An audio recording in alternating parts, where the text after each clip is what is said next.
Now, in order to add some additional geometry at the back here, there are a number of things that we could do.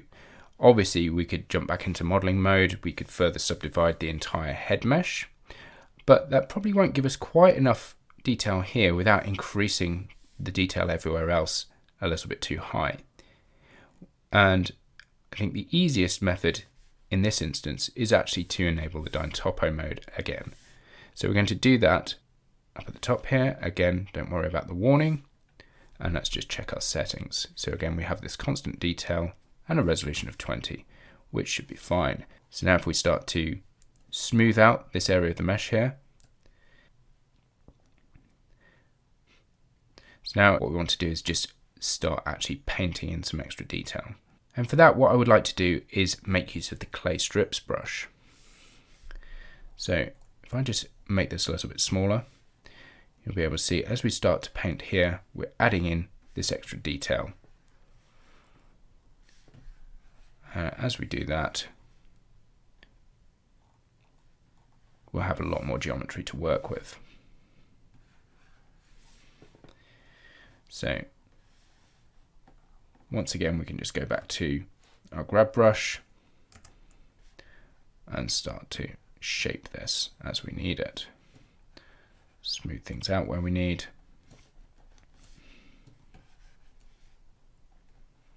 To better define that overall shape. Now in the reference you can see that I've pulled out this shape at the top here and this one at the back here. So we've already sort of created this shape at the back that we could do with some extra refinement now that we can add in a bit more geometry. So I'm just going to shape that a little bit better, smooth that out. Again, push this in and smooth it. So that will help with that area of the mesh. But we want to pull these bits out at the top here. And I think the snake hook tool would be the best way of doing that. So I'm just going to grab up at the top here and pull these back a little bit. And there, that quickly helps to create that shape. Just a little bit of smoothing.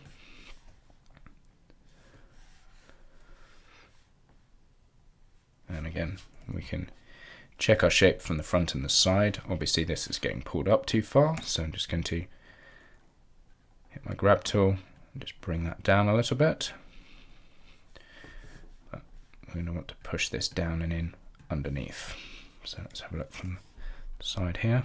It's also come back a little bit too far.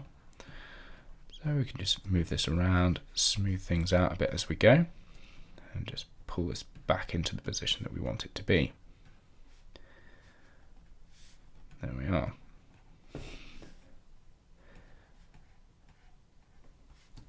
And better defining this shape comes back here. I'm trying to create these overlapping forms to give the silhouette of the character interest from all angles. Again, heading down to the cheeks to round them out, and constantly refining the silhouette to match the reference. You'll probably find yourself going back and forth quite a bit over the same areas as you sculpt, and that's perfectly normal. As we make changes in one area, they impact the surrounding areas, and we'll gradually make smaller and smaller adjustments as we approach the final form.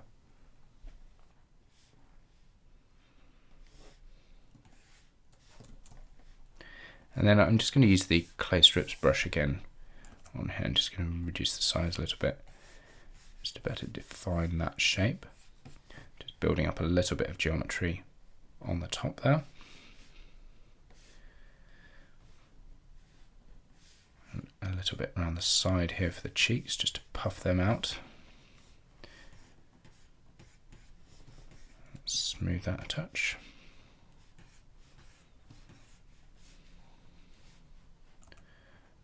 Just push that in, smooth that out a little. I think down at the bottom here this needs pushing in quite a bit more. Smoothing.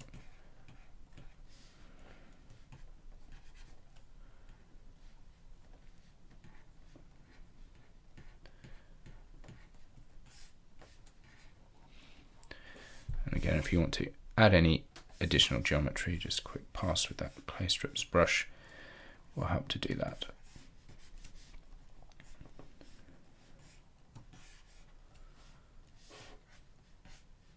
Soften out those edges.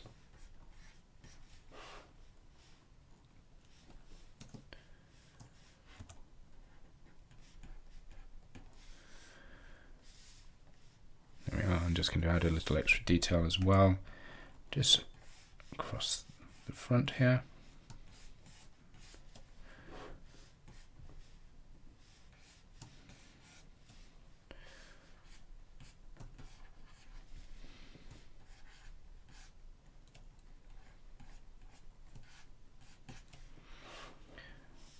Just alternating between adding a little bit of geometry with the clay strips and smoothing it over with the smooth tool. I'm not worried about getting a very smooth result at the moment because we're still working on the overall shape of things. I'm going to build up the geometry here so that we get a nice rounded shape at the front,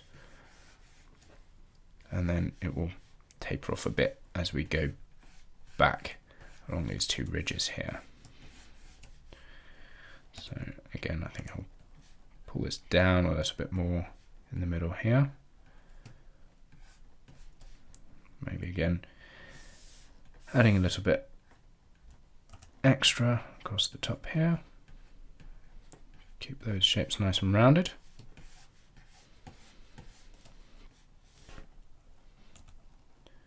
But pushing that section down, we're trying to create an interesting form as we go back here.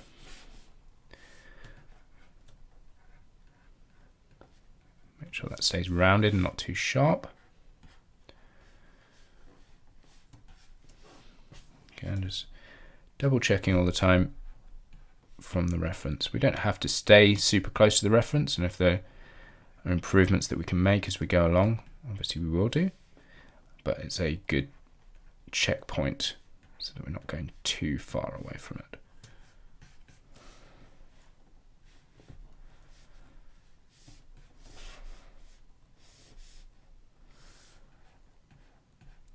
Pull that right in, I think, at the back there.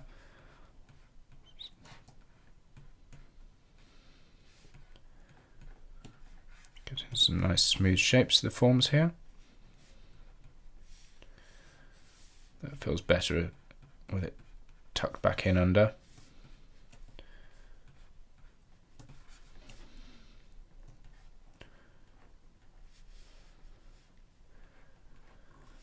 I think I'm going to go for this being a bit more rounded on the inside and slightly squarer on the outside here. So obviously our reference is only in 2 dimensions, so we have to make some decisions about the overall 3-dimensional form as we go. That's why I say it's very important to keep moving around the sculpt as we go, so that we're constantly aware of how it's shaping up from all sides.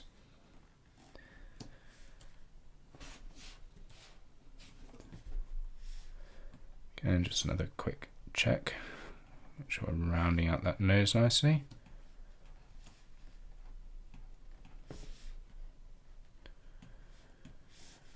And we're not getting into the detail of things like the mouth at the moment. That will come a lot later because those are the smaller details. We want the overall shapes to be working correctly first. Obviously I've pulled this in quite a bit further than we had in the reference. Lower there, so let's just tweak that a bit. It's not pulled down quite so far.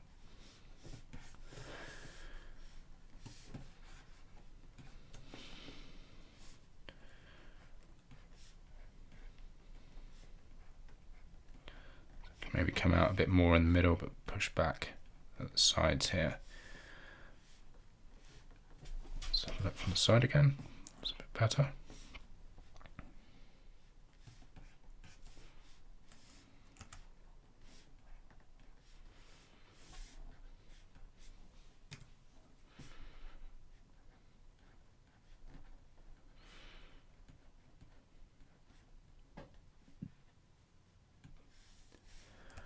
Noticing this has gone up a bit too far at the top here.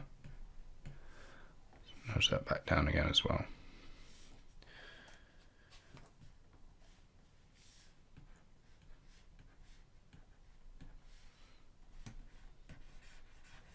Soften that edge a bit, I think.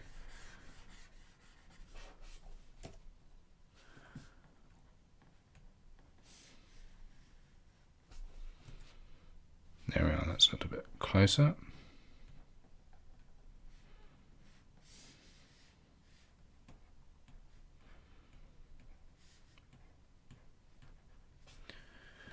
Trying to make sure those cheeks are nice and full and round. Make the character look as appealing as possible.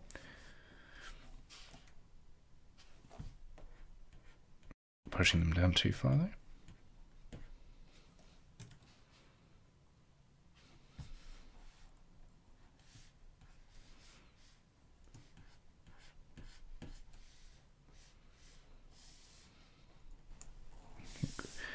Use this clay strips brush again and just add in a little bit more detail here to help preserve that volume nicely.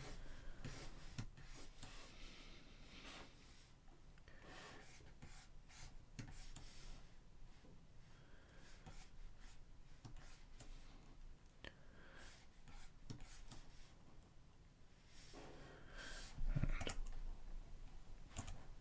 just going to pull this in again to help round out that shape. So it feels like the cheeks are nice and round, coming back into these bits that come backwards.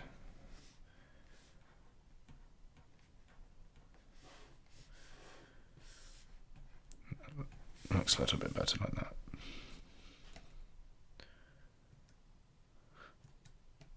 That said, we've pulled them so far in that we're now losing the silhouette from the front. Let's just nudge them back out again, see how that helps. Yeah, they can go out a lot further actually, based on the reference.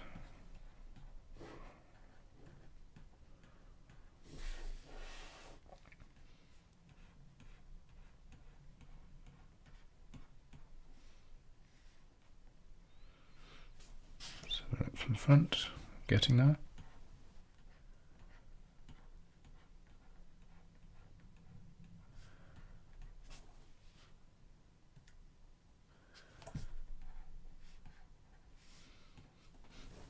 Okay, smooth that out a little bit.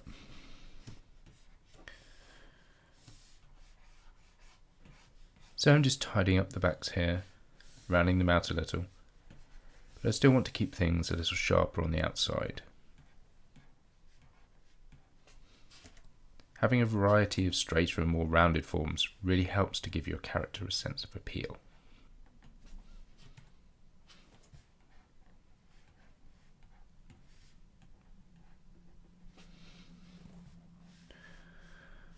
There we are, and I think that's a good initial sculpt pass on the head. We'll go into a bit more detail later on, but I think we're going to go and start bringing up the body to a similar level in the next lesson. Don't forget to save. So once again, before we start on our body, we're going to have to increase the resolution a little bit. So let's jump back into layout and select our body. And then into the modeling tab, A to select all, and then right click to subdivide. In this case, what I think I'm going to do is just increase the smoothness slightly. And what you'll see as we adjust that is it will help to round out that form a little bit. I'm not going to go too far with it. Let's just zoom in a little bit. But that will help make sure we don't have a hard faceted body. And I'm going to increase the number of cuts to 2 with that bit of rounding. That should work quite nicely. So let's jump into our sculpting mode again. So we have a lot more geometry here to work with. And again, let's have a look at this from the side here. With our grab brush, I'm going to start defining this form a little bit better.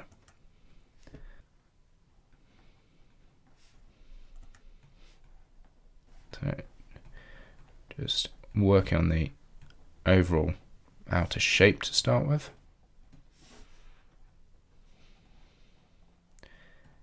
I'm not going to worry too much about these spikes that are sticking out. I want to work on the main body shape, and then we'll pull some geometry out for those spikes in a little while. So I'm just going to actually tweak all of this in a little bit first.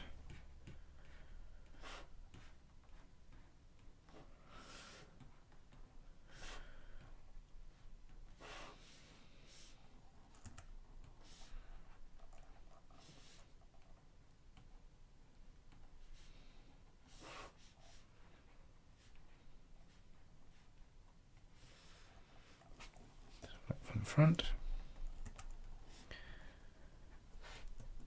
And again, we just have to double check, make sure that we've got symmetry turned on here on the x-axis.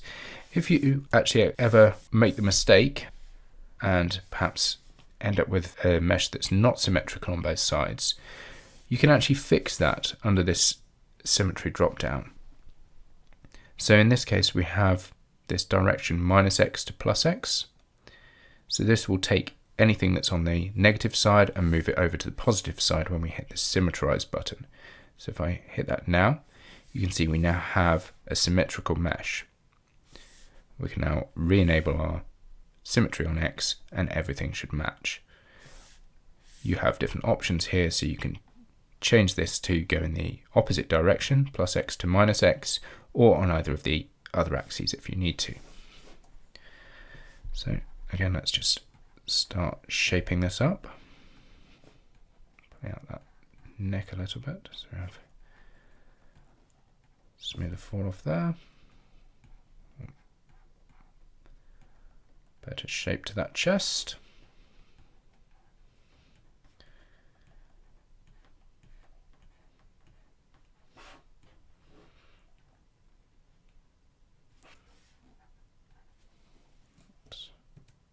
Jump to the side again.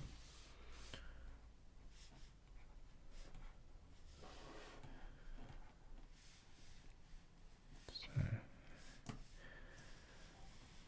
shape's looking a little bit better. We've got this bit of a crease on the back here, which I actually quite like. I think I'm going to push that actually a little bit further so that our spikes are really sticking out the back, and we've got it recessed a little bit along the spine here. Just nudge that in a bit.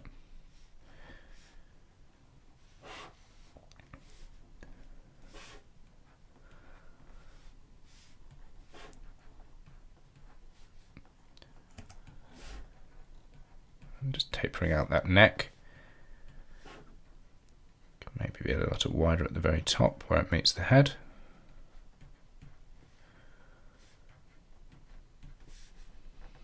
So again, it's where we're making these decisions that are not necessarily visible in the actual design, but we have to make them in 3D.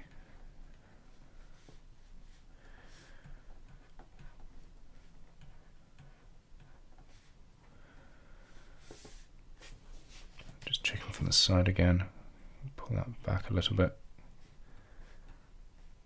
make sure that's nicely rounded.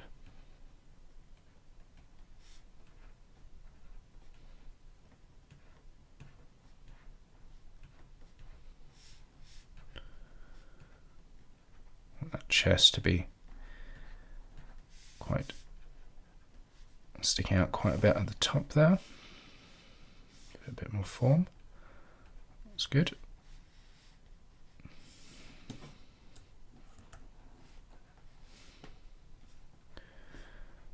And again, making sure we've got a nice smooth fall off as we go back here.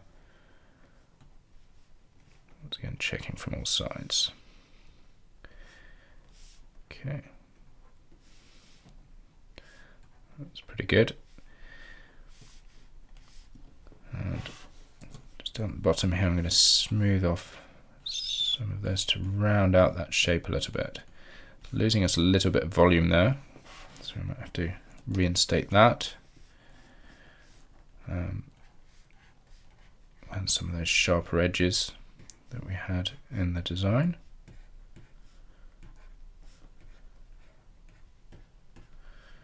It gets rid of that crease that we had down the side.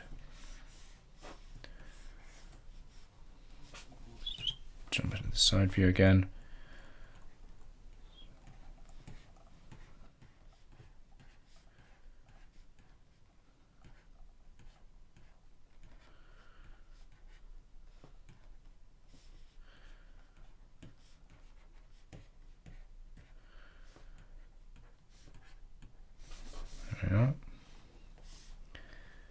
Just trying to create a more stylized graphic shape to the tail here.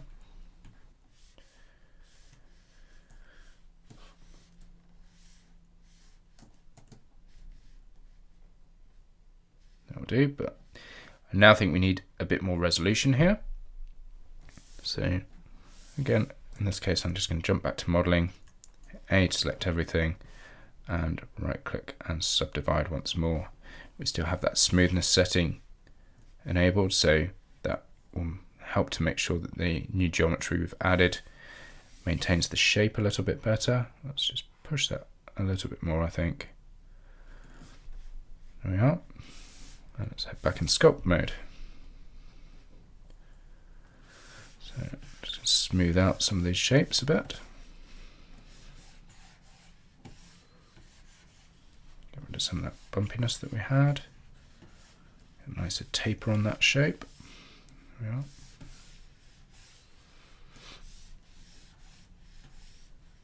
Smoothing off these edges at the back. Definitely round under that neck, needed smoothing a bit. So I don't want to lose too much of that shape at the front there, so I'm just going to move that in.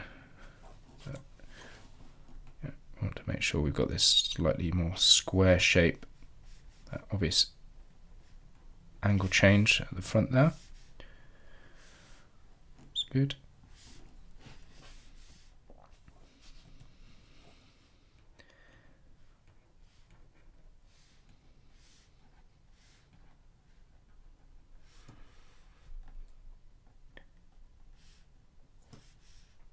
And I think we can start pulling out some of those spikes in our next lesson. So just save it there. Okay, in order to help us drag out these shapes at the back here for these spikes, I think we're going to once again enable this 9 topo mode. So double check our settings, that's all good. And then just going to jump over into the side here, reduce my brush size a bit, and make use of the snake hook tool once again. So I'm going to start just dragging that out, and you can see that we've got these couple of spikes appearing here. So I'll do that again a little bit higher up. Let's adjust our brush size down a bit here. Do the same up above.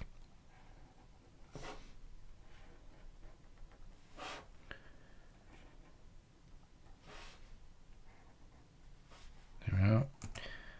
And just a little bit extra down the bottom here as well.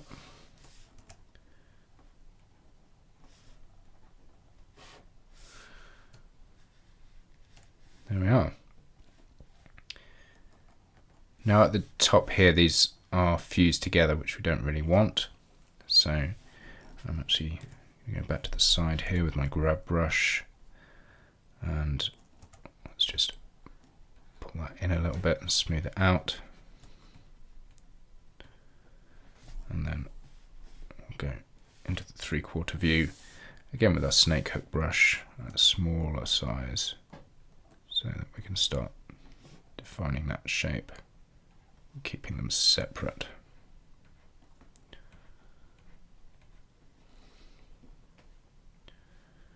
Let's just have a look from the side again. It's a little bit low, but we can nudge that up a bit.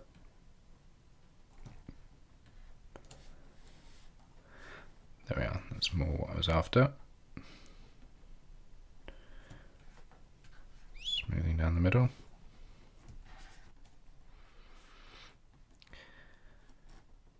And then what I want to do is take my clay strips brush, and I'm actually going to build out the edges out into these spikes a little bit in this area at the back here.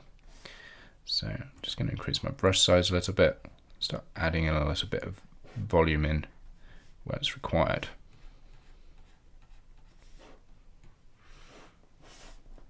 So if we actually go to the side view here, what I want is something that comes out here and sort of goes into the spikes but fades into the front edge of the body.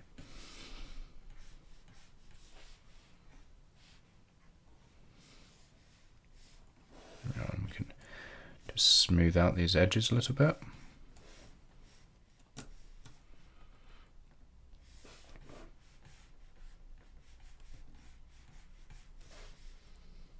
I think we can actually push these in a little bit as well. So I'm actually going to still use this clay strips brush, but just increase my size a little bit, hold down the control key, and we can actually just recess that in a little bit.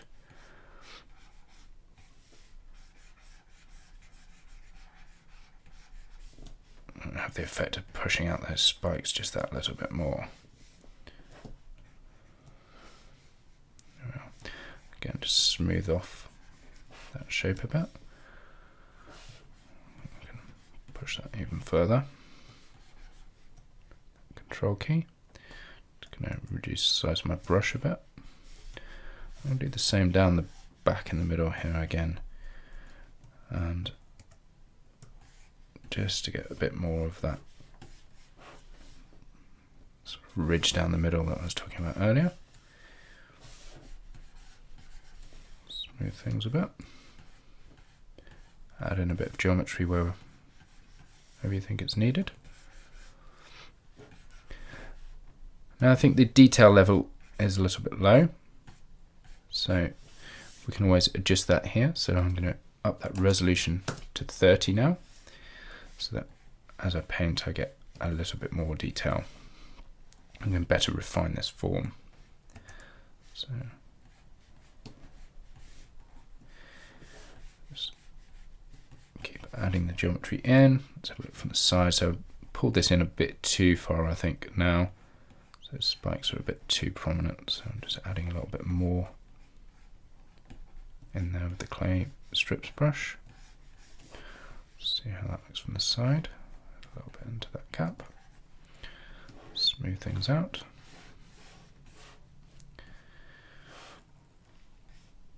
That feels a bit nicer.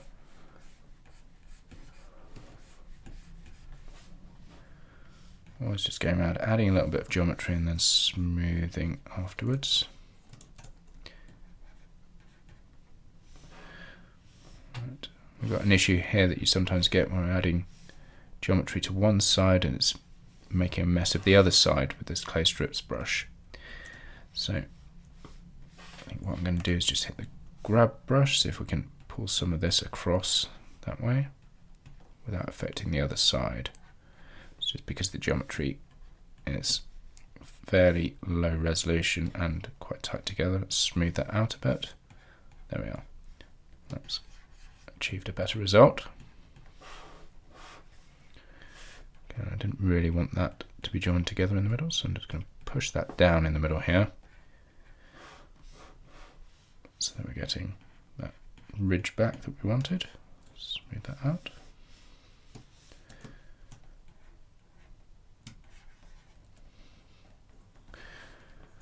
Again, let's hit up that clay strips.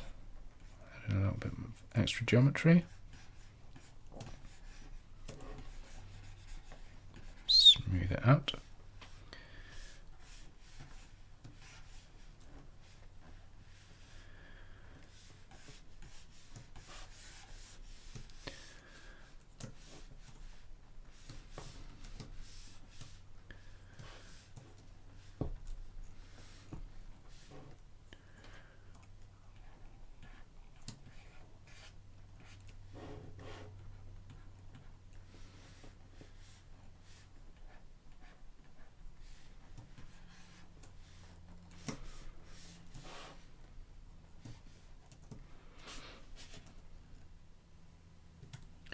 So always double checking that overall form is following the design as best as possible.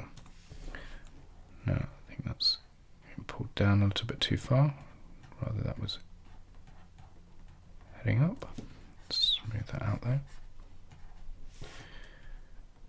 And round out that form a little bit as well. There we are.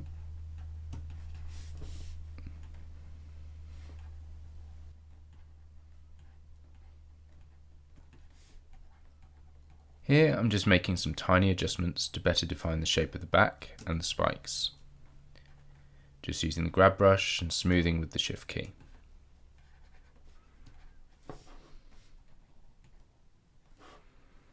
I'm just trying to match the silhouette to the design as closely as possible.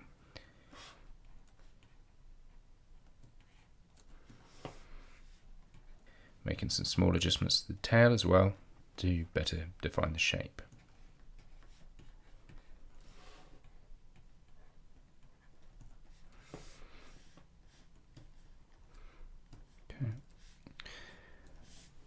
Now that we've got a better idea of how our form is looking and it's matching up to our reference nicely, if you want to, you can always disable the reference there to get a better view of your sculpt and start working on it without the reference there. We can always re-enable it if we want to.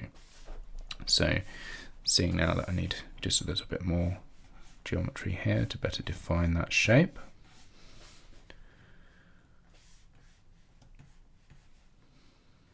I'm just reinforcing the shape of the spikes in the back a little bit, up here.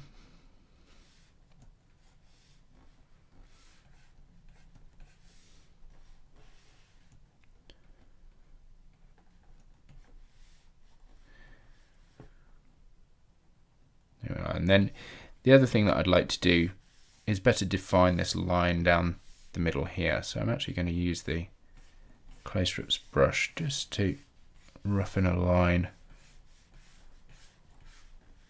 along this edge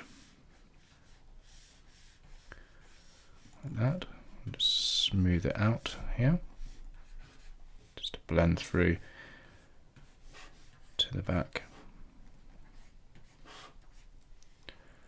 Yeah, just add in a little bit more on the inside edge and again smooth that around.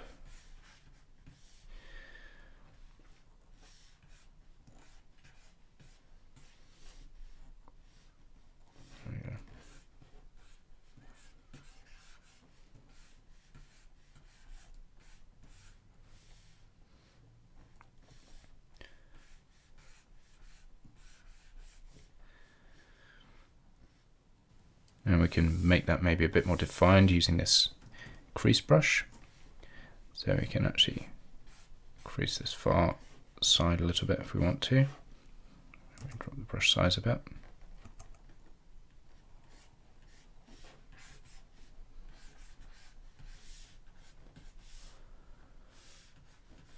Like so.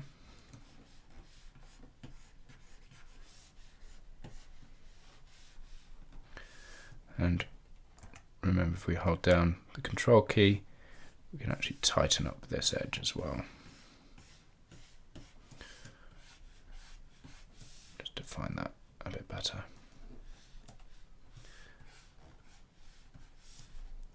And I'm going to do that along the edge of these ridges that come back as well.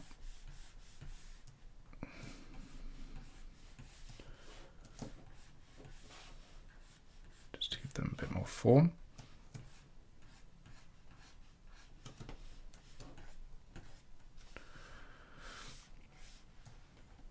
And I'm going to tighten up this edge a little bit too.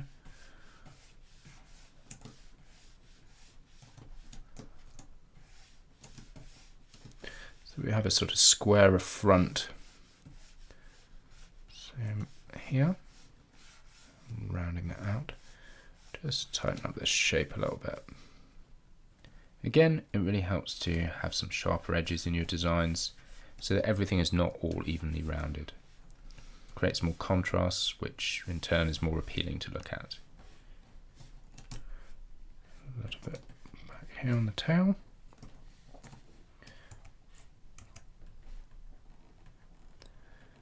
Just to better define that.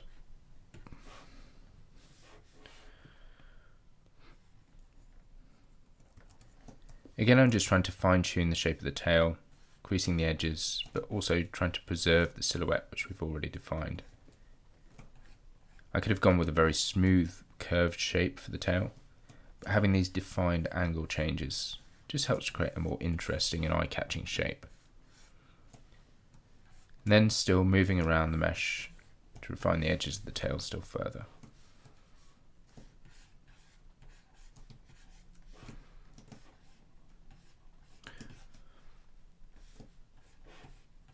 So I'm just adding these little bits of definition throughout. Let's just sharpen that up a bit with the grab brush.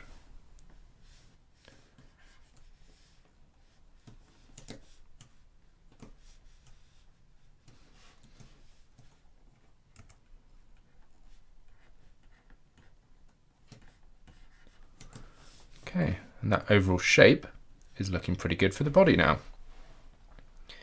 So let's save there and we'll go back and refine the head. The main feature that still needs to be defined for the head are the eyes. So we're going to start working on that now and define the eye socket.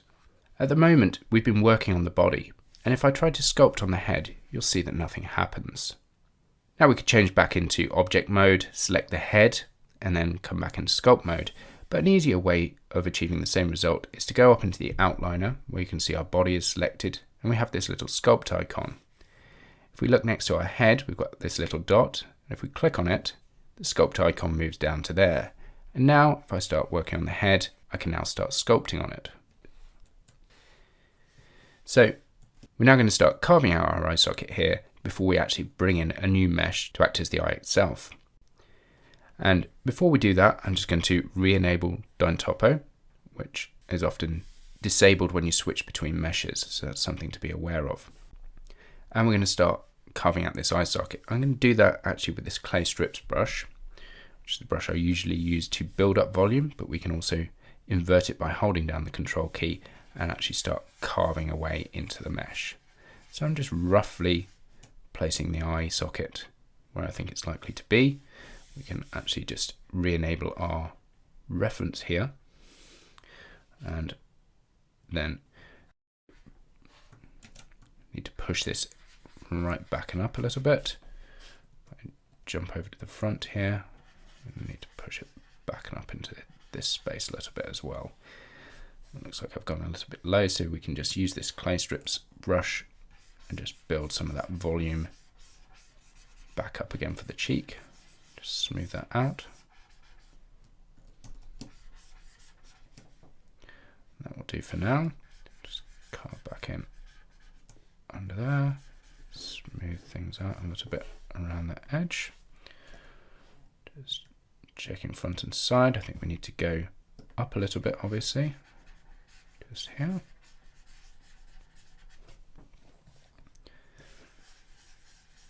I'm just going to carve out this socket a little bit, and then we'll bring in a mesh for the eye, and we can start then working on the sculpt around that eye mesh. That will probably do us as a starting point. So we now need to bring in a new object, so I'm going to jump over into the layout tab to do that. And for now, I'm just going to, again, turn off my reference for a minute and hit Shift A, and we'll add in a UV sphere. It's obviously way too big at the moment, so let's just hit S and scale that down a little bit further. Let's rename it to I. And if I turn my reference back on and go to the front and side views, we can just hit G and move this up roughly into position. Scale that down a little bit further. Have a look from the side here.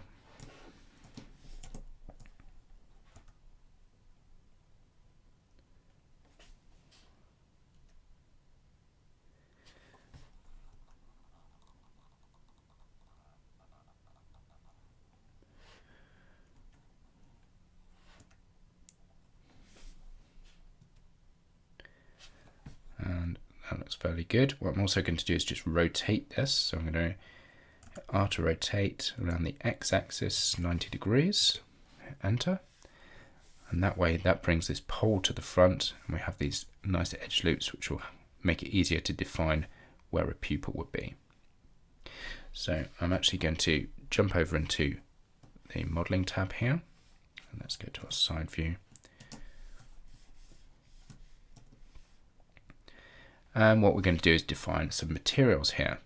So the first thing I'm going to do is just select just these front points here, which I think will form our pupil. So that should be reasonable. So let's jump back over to the side, go to our materials tab here, and we're going to hit new to create a new material. Let's call this pupil. Change its base color down to pretty much black, and I'm going to increase its roughness as well. And then we also need to define a material for the rest of the eye, so I'm just going to hit Control-I to invert my selection. I'm going to hit this little plus icon to create a new material slot, and hit new to drop a material into it. Let's just call that eye white. So its base color is almost white anyway, so I'll just make that slightly brighter. And in this case, I'm going to drop the roughness down a little bit, so it's a little bit more reflective. We're going to refine that a bit later on. Let's just hit assign, just double check that's assigned, and Control-I to invert the selection, select our pupil and hit assign. So now when we go over into the layout tab and change to material preview, you can see that we now have an eye with a pupil defined.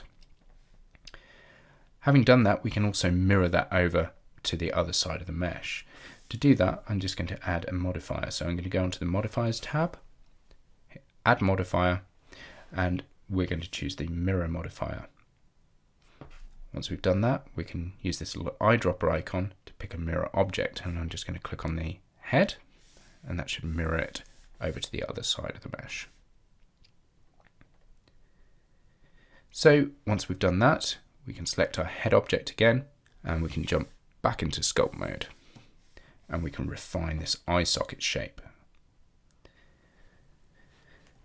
So I think if we jump to the side here, we probably need to just use the grab tool, just move this up a little bit.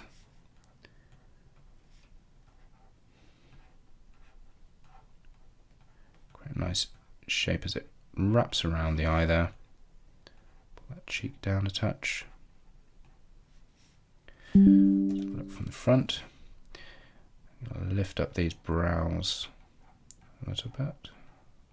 Bring that in the middle. Let's just smooth that out a touch as well. I'll smooth off this edge too, so we have a smoother fall off as we go further back. But I think we can smooth off that whole area. And I probably want to pull this in a little bit so it's not quite so pronounced. This brow's sticking out quite a bit. Let's pull off that back a touch and smooth it out.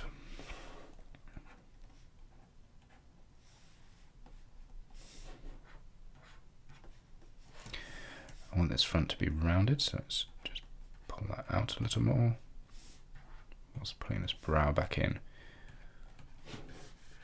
and smoothing that off.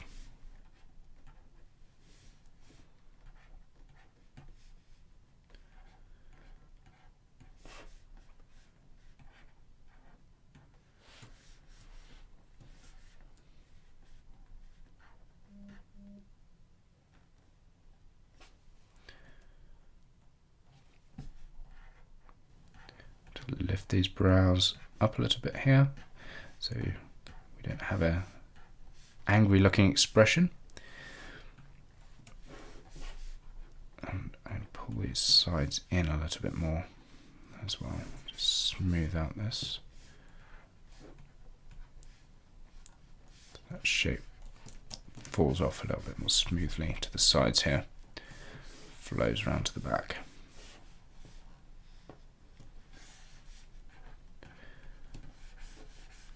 Smooth that out a bit. All of these changes might seem quite small and superficial, but paying attention to how the individual parts of the face relate to each other and blend together can make a big difference to the end result. What we're going for is a form which has a sense of natural anatomy, but with a simplified, appealing style.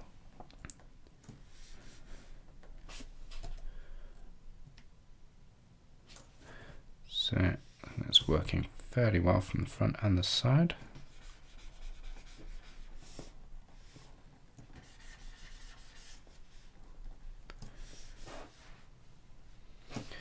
I've lost a bit of volume in here. We can pull this back a touch in towards the nose, round out that bridge of the nose a little bit more. Just little tweaks here, a little bit of smoothing. That helps round out that form a little bit better. That feels a bit more natural.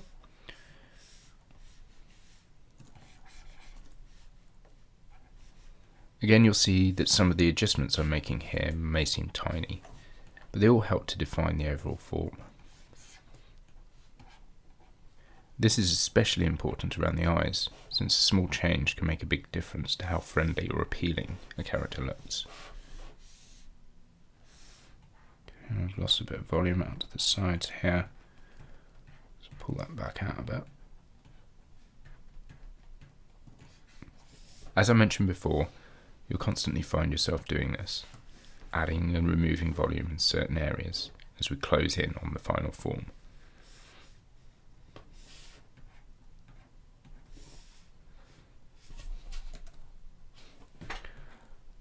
There we are. Always double checking everything and tweaking as we go.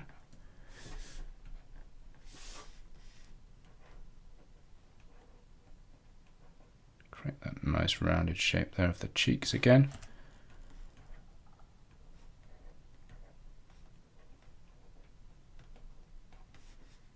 That's a little bit better.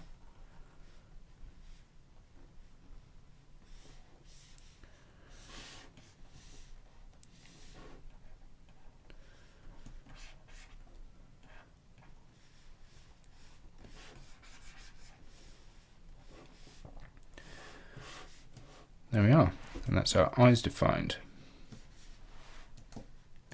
So we'll save that there, and then we can start adding some more details in the next lesson. We're now ready to start defining our mouth and then refining our head shape.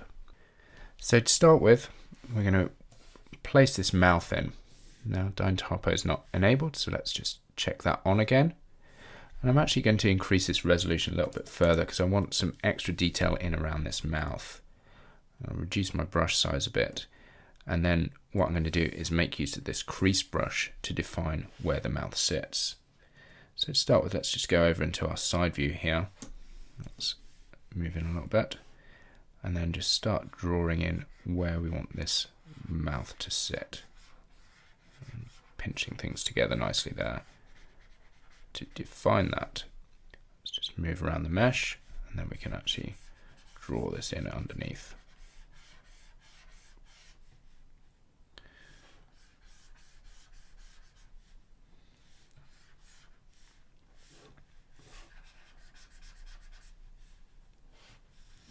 There we are, and let's just take a look at this again here.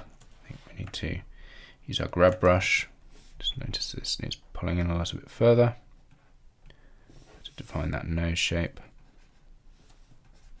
Soften that up, and then I want to make sure that we've got some clear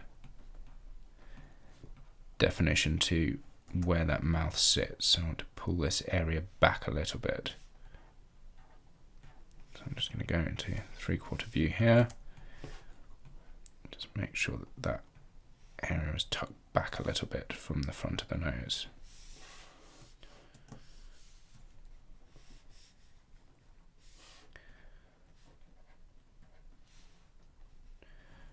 Again, I can just go back to my crease brush, Shift C, it's a shortcut for that. And then just again further define that crease in there.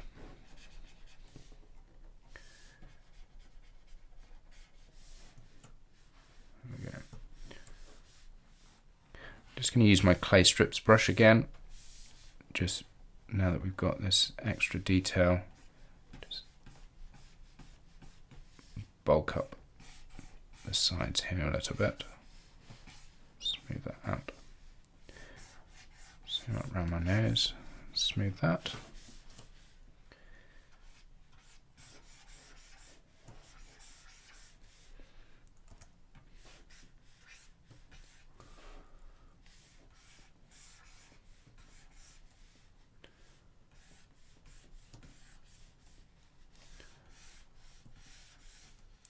So just adding a few strokes here and there and smoothing them off. Just try to create some better definition to some of these edges. So leaving a sharper edge there and smoothing it off at the front.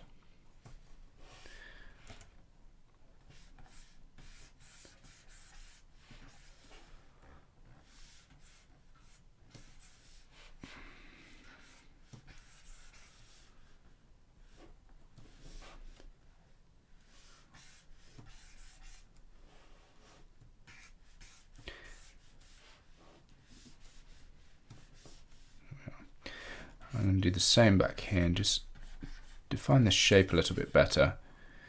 I think I'm actually going to just add in a little bit of geometry along the edge here, smooth this out, and then once we've got a little bit more in there to work with, I'm going to sharpen up some of these edges a little bit. So with my crease brush, again, I'm just going to invert that brush, just take its size down a bit, hold down Control, and just pinch that edge a little bit. Just create more definition there. Smooth off the back side. It's losing a bit of volume there, so let's just pull that out a little bit as well.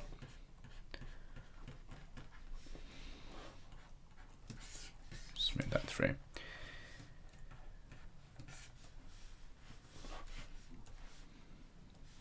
And again, just back to my clay strips. Let's add in a little bit at the back here.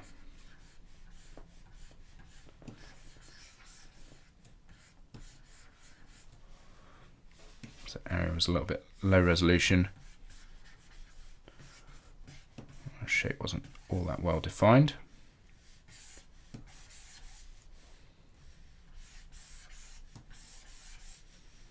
Okay, I'm just going to turn off that reference so it's not getting in the way. Sharpen up this edge a little bit here.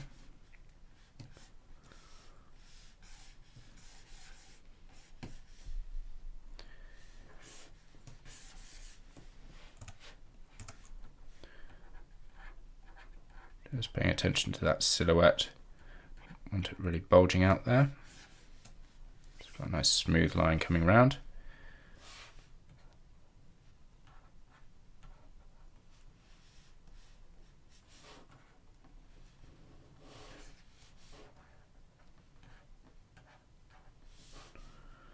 Yeah.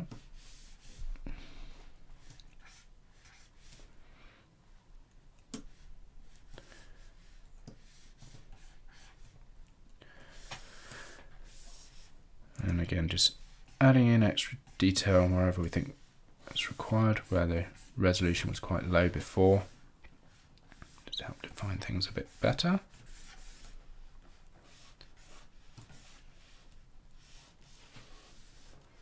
Building up little by little where it's needed. I think we can define this brow area a little bit more as well. Smoothing off the top of it. Just adding in a bit more of an obvious edge to it there. So that helps a little bit. I think, again, let's just use our crease brush and just help invert it just to sharpen up that edge a little bit there. Now think that's getting pulled down a little bit too far. It's a little bit too sharp as well. Always trying to maintain the appeal of the character, make it look friendly. Smooth out that side bit a bit, keep it sharper in the middle perhaps.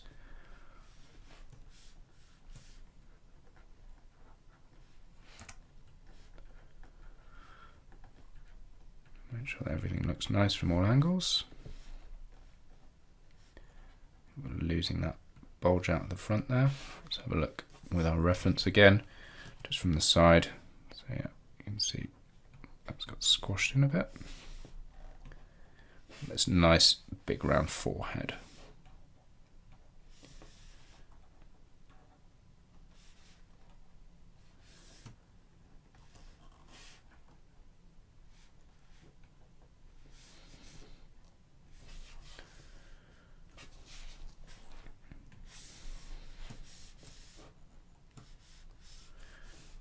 Okay, I think that's getting pretty good there.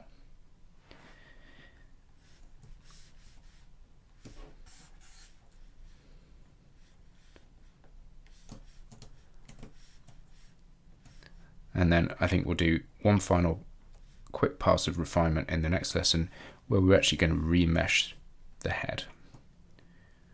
So let's save that there. So the Dyn Topo mode is fantastic when you're working on the base of a mesh and you're pulling things around. It allows you to create geometry exactly where you need it.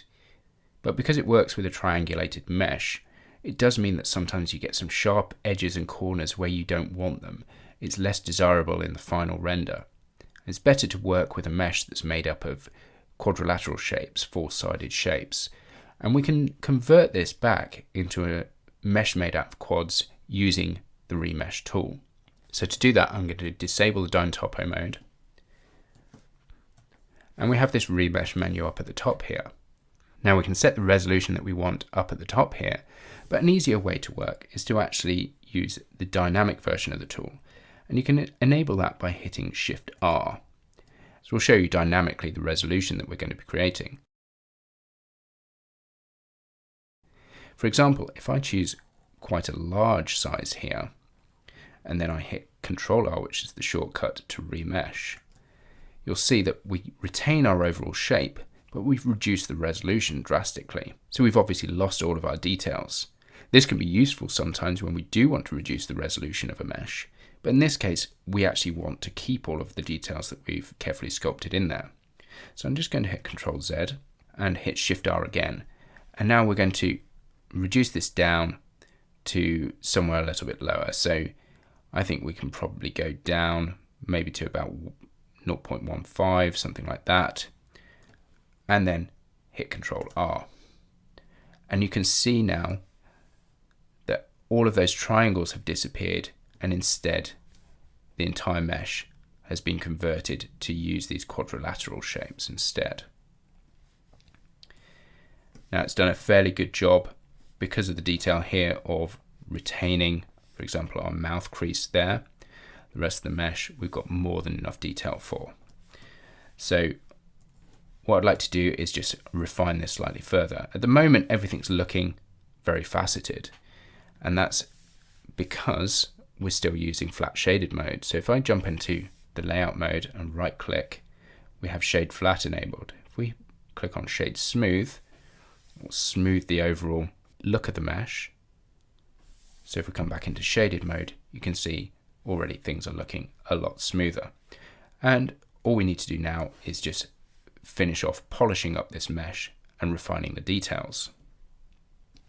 The first thing I want to do though is check that we've got enough detail and go in and redefine the crease here around the mouth.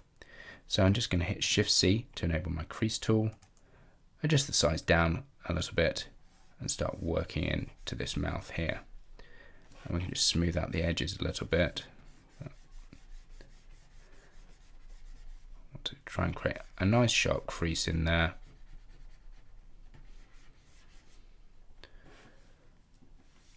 To define the mouth.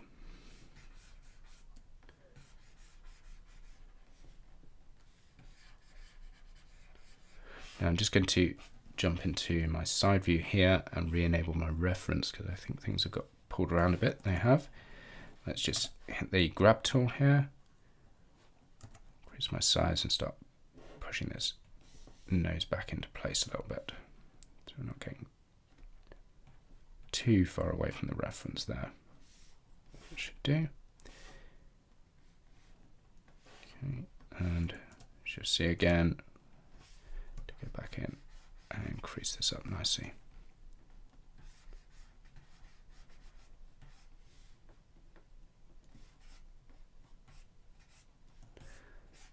And just slightly smoothing over the area around it.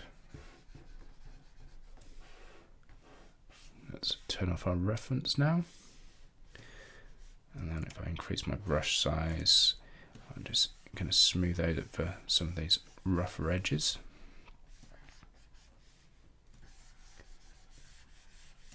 We've got enough detail now that if I'm using the smooth brush, I'm not really affecting the overall shape of the geometry too much. I'm just getting rid of some of those rougher edges. These lumps and bumps up here.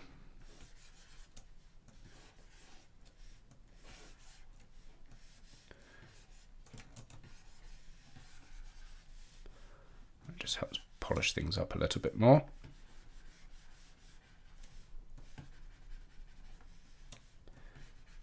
Get rid of any lumps like that sticking out of the back.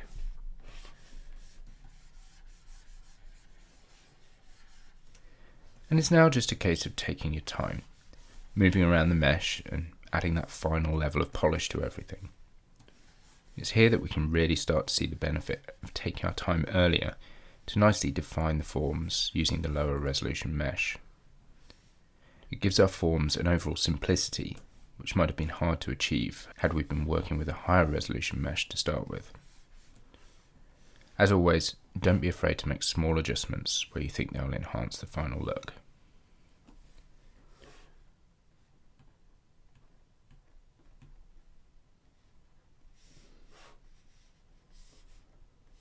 And I know I keep mentioning it, but it's so important to view your mesh from all angles, as it really helps you to define the volumes properly.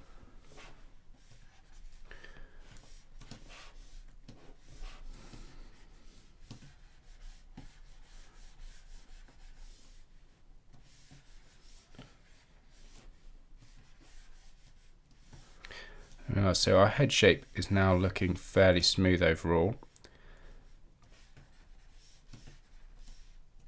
Just take the time to polish up those last little bits, and I think we can also just crease up a few bits a little bit more. So I'm just going to again use my crease tool, reduce the size a little bit, and holding down the control key to invert it, let's just sharpen up some of these edges. Just create a bit more definition around the back here.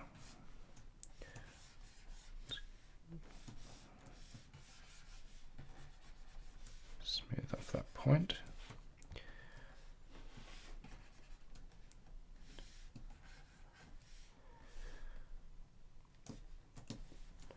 Well, that point isn't wanting to smooth out, I'm just going to use my scrape tool. There we are. And that's helped with that. Let's just smooth that over a little bit. That will do.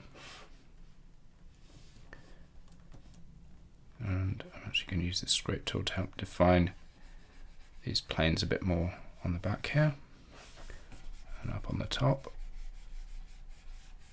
A bit too far.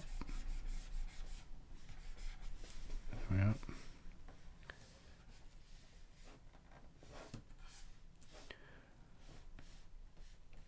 I don't want things to be too soft. I want a mix of harder and softer shapes. Scrape tool is really useful for doing that, helping define some of these flatter shapes.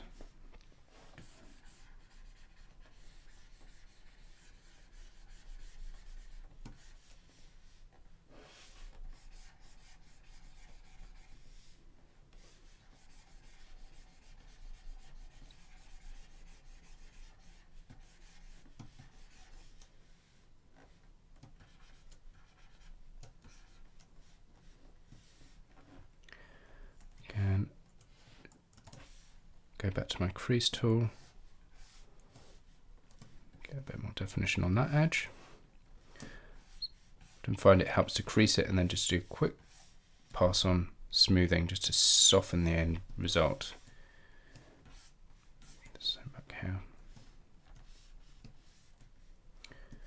We'll do some around the end of this nose as well.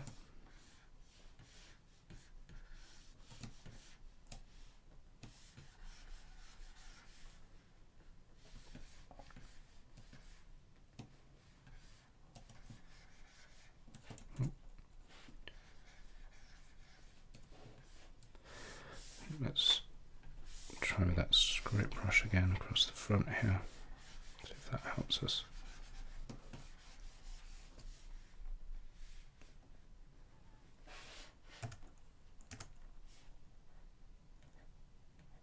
Just rounding it out a bit more.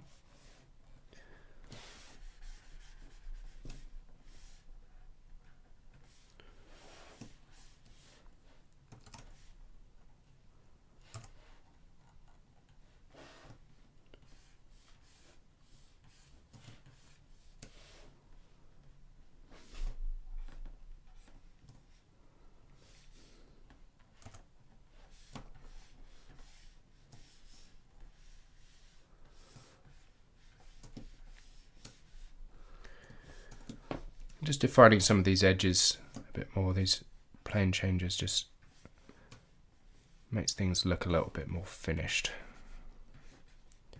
not too mushy.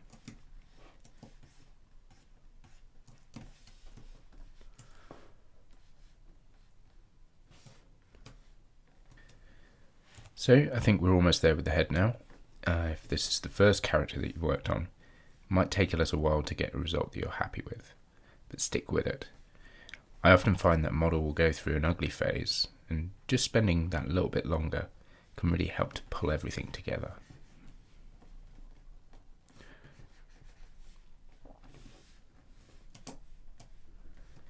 I'm just once again fine-tuning the cheeks. They're one of the elements that really help to make the character look friendly, so they're worth spending a little bit of time on.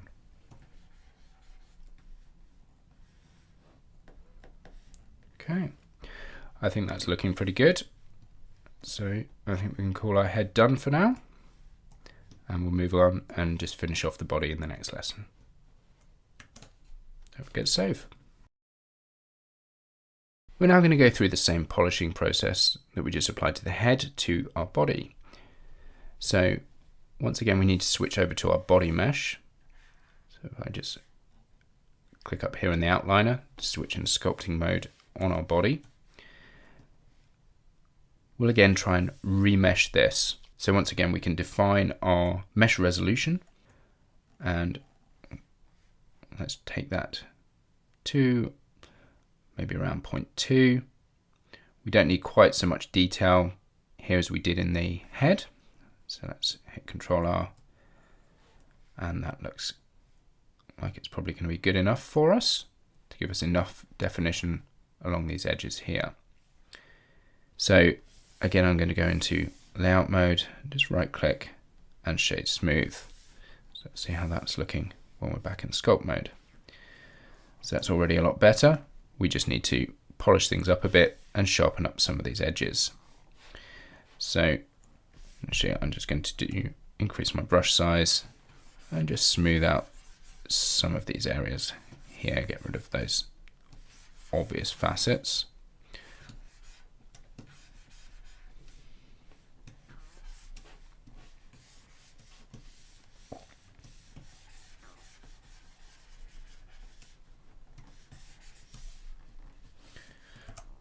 Just my brush size a little bit, just give it a little polish all over.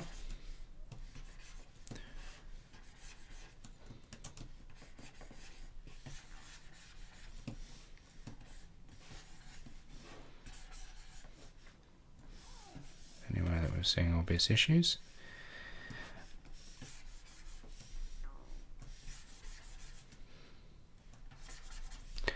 Again, we've got this little lump here that I don't really like the look of, so I'm going to just go in with my scrape brush and see if we can sort that out. That's a little bit better. And we do that elsewhere as well, just to help refine those edges.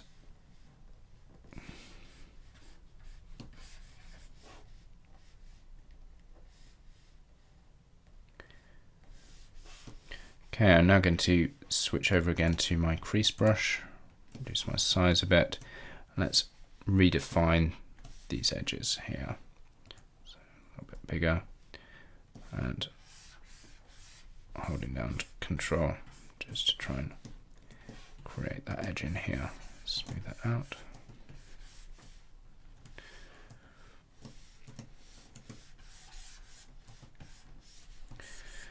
Now that's perhaps not got quite enough resolution in here, so I think I am going to just remesh this once again and just increase the resolution slightly. So let's just go Shift R, and let's, again, like with the head, drop it to about 1.5 there or thereabouts, and hit Control R. That should just give me a little bit more resolution to work with here.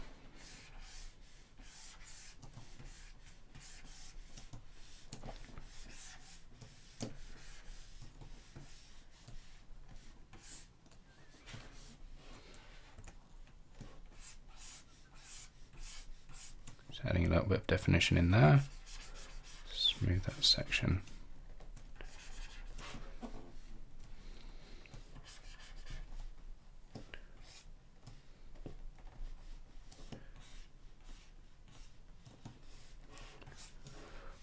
Like this nice big flat front to the chest here.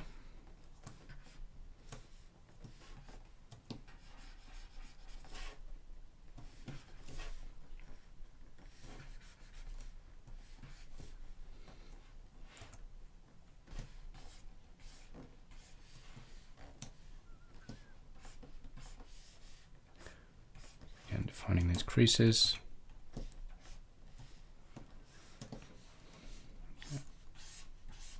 little bit of that coming down towards the bottom of the tail as well.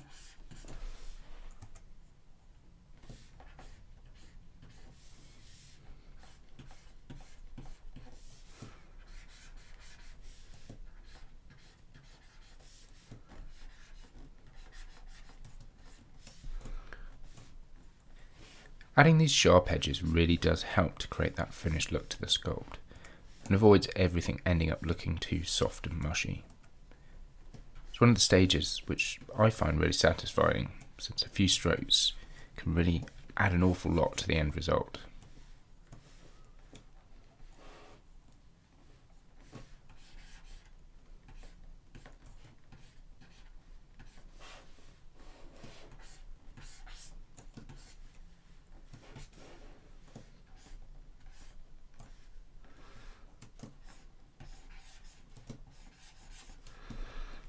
Again, a mix of both creasing these edges and just a slight soften when I'm done.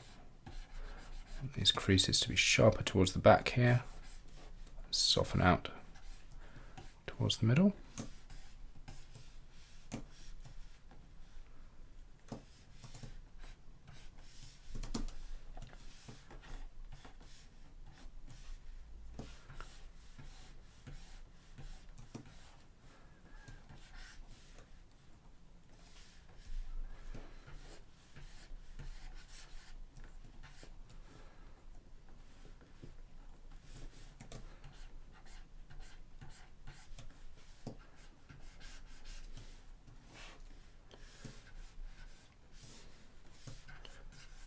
Running along these edges as well.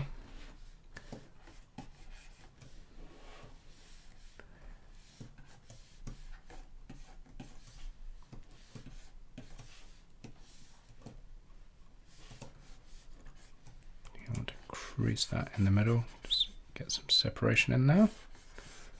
Push that crease down there.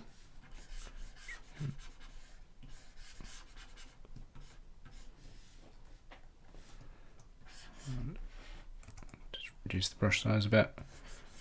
Have a little bit going into the tail as well, just gives that extra little bit of detail.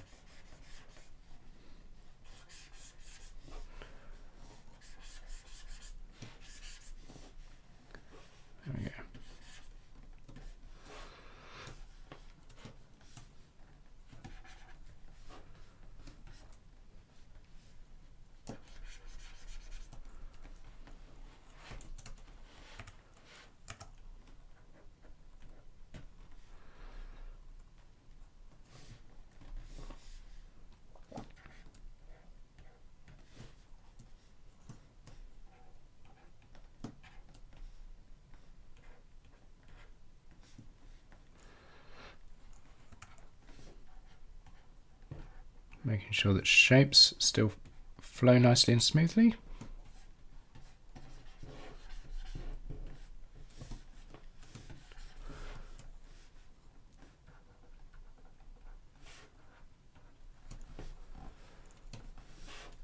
And again, let's just crease this section a little bit more.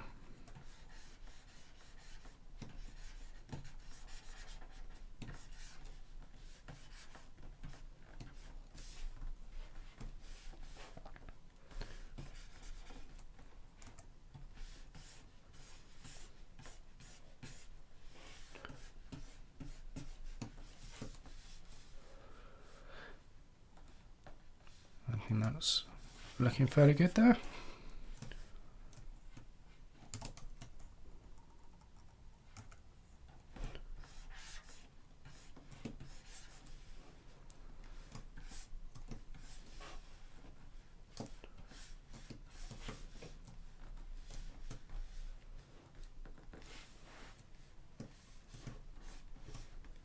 I just want to really define this edge here so that it feels nice and crisp.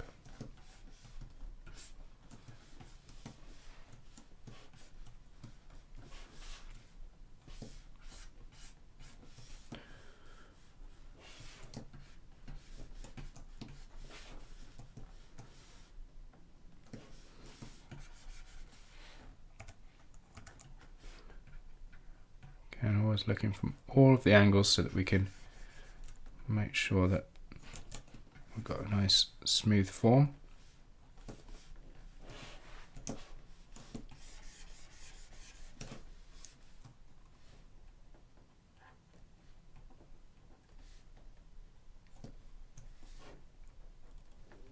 And again, making subtle tweaks to the silhouette here. I want to remove all of the obvious lumps and bumps and trying to get nice, smooth, flowing edges. I'm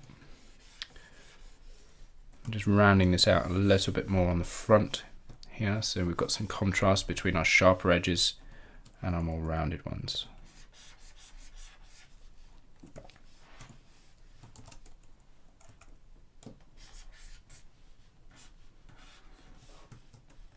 So generally that bit sharper towards the back.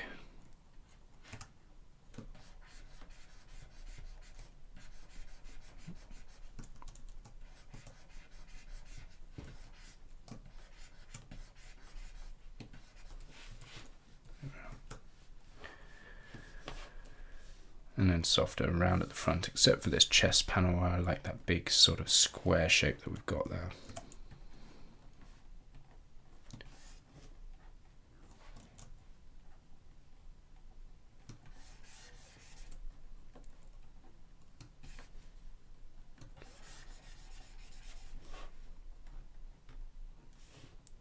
Okay, and I think I'm about ready to call that a day.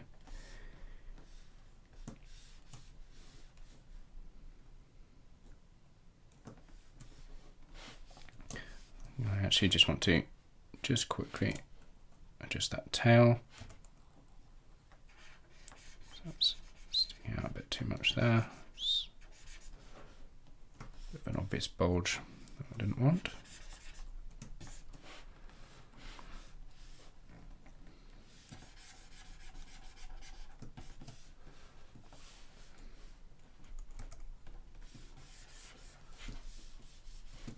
There we are.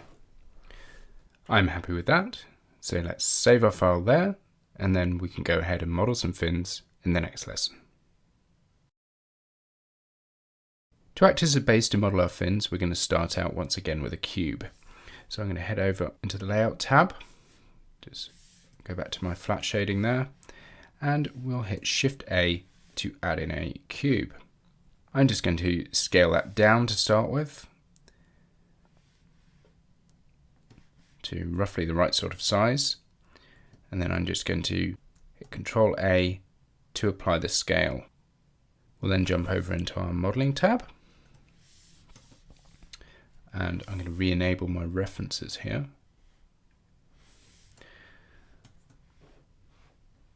And we can start moving things roughly into place. To start with though, I'd like to reposition this cube so it's in roughly the right place. So I'm just going to head back into my object mode here. So I'm just going to hit Tab and G to move that roughly into place. I'm happy with that, so let's hit Tab again to go back into edit mode, and we start moving these points into place. So I'm just going to place them roughly at the extremities of this fin. Have it protruding into the body a little way. And now we need to add some subdivisions. So initially I'm going to hit Ctrl R to add a loop cut here in the middle. Just right click to cancel the move and drag those points out. Do the same down the center here. Drop that there. And I think we need another couple of cuts here. So let's move all of these vertices out slightly just to round out this shape. Do the same down here.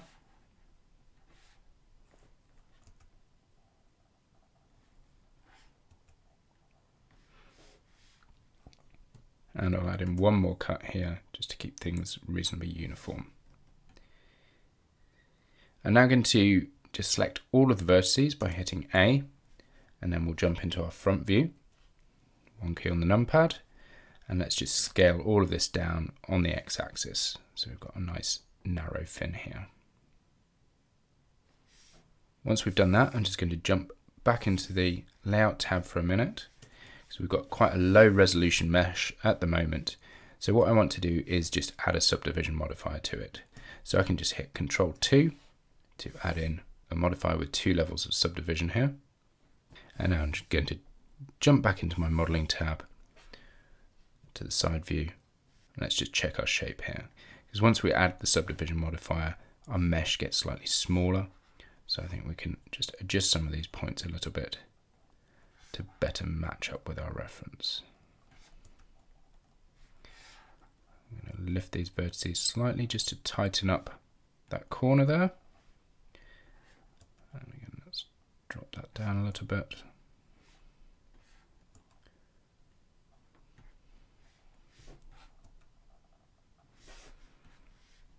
And that will probably do us. Jumping back into layout here just to see how things look. We can right click and shade smooth. And I think that will do us nicely. So we now just need to rename our object here. So I'm just going to call that fin dorsal. I'm actually going to reuse this fin for the pectoral fins that you see up at the back of the neck there. So I'm going to jump into my side view here, still in object mode, and just hit Shift D, and let's move this up. I'm going to rotate it and just scale it down. That's roughly matched up. And that's fitting fairly closely there. Once again, because we've scaled this object, I'm just going to hit Ctrl A so that we can apply our scale. Then I'm going to rename this to fin pectoral.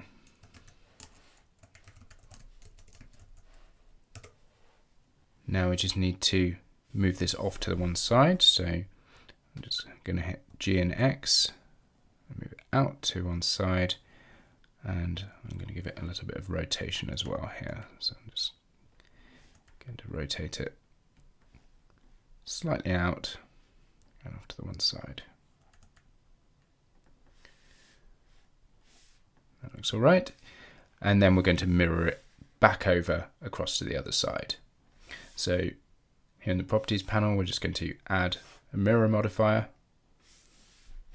And for the mirror object, we'll pick the head. There we are. And the other thing that we need to do for these fins is just to add a material. So I'm going to select that dorsal fin again, head down to the bottom here, create a new material, call that fins. And then I'm going to select the pectoral fin up here, and I'm going to make use of the same material. So I can just select it from this list here.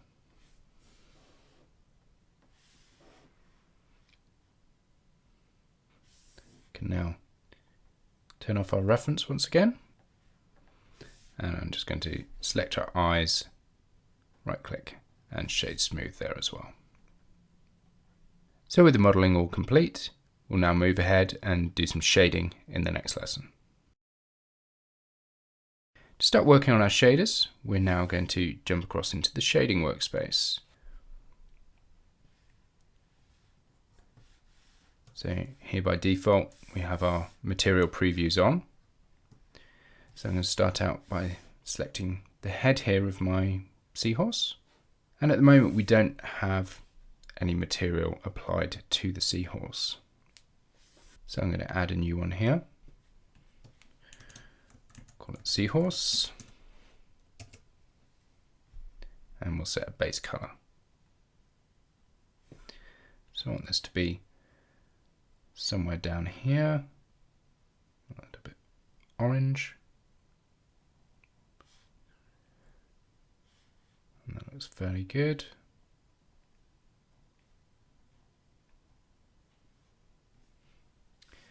And then I'm going to make use of the same material for the body. So again, let's just pick seahorse.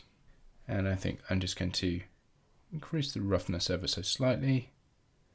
And drop the specular a little bit as well. Now for the fins, if I select those, we actually want these to be somewhat transparent. So for now I'm going to leave the base color as is.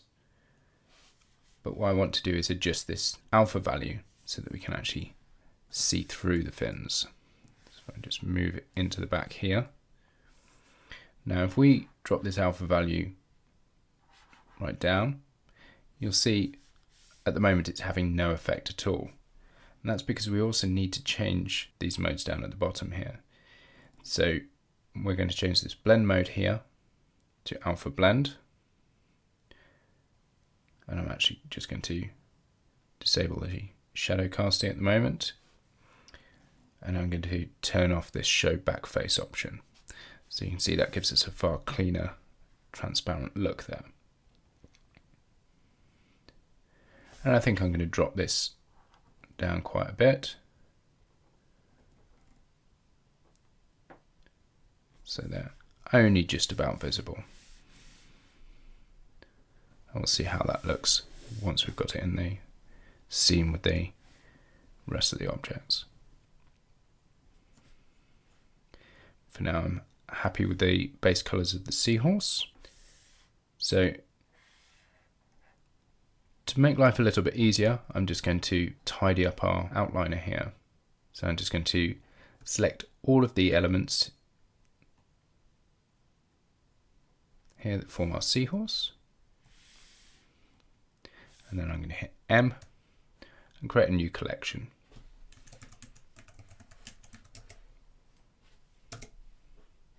So once again, just makes it easy to show and hide different elements within our scene. We can now enable one of our corals. So this tubular coral, I think it's a good place to start. And if I select that, what we're actually going to do is add a gradient effect across this to give it a bit more interest. So in order to do that, we need to add some nodes down at the bottom here. The first node that I'm going to add by hitting Shift A here is a texture coordinate node. So if we just start typing in coordinate, we can then drop that in. We want to take the output from this and drop it into what's called a mapping node. So again, let's just add that one in. Type in mapping, drop that into place, and we're going to take the generated coordinates and drop that into the vector. The next node we'll need is a gradient node.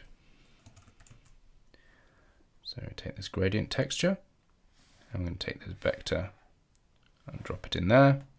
And then finally, we need to add in a color ramp. So I'm just going to move these off to one side, bring in our color ramp. And I'm just going to take this value that we have here and just copy it. So Control C, I'm going to paste it in over the top here. And now I can take my color output and drop it into the base color. So you can see straight away that this isn't doing quite what we need it to. We have a color ramp that's going from one side to the other, and we want to be able to rotate this around. And that's why we've added in these controls here. This mapping node allows us to take positions on the object and remap them so that we get control over this final effect. So now if we go into the rotation value here, you'll see as I rotate this around, that's changing where this effect lies.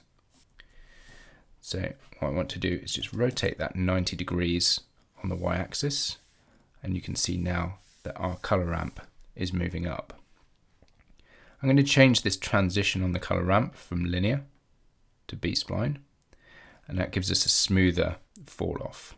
But we actually want to bring this right the way up so that we've got color at the bottom and it's fading out as we get up towards the top here. So we can bring that down slightly, and then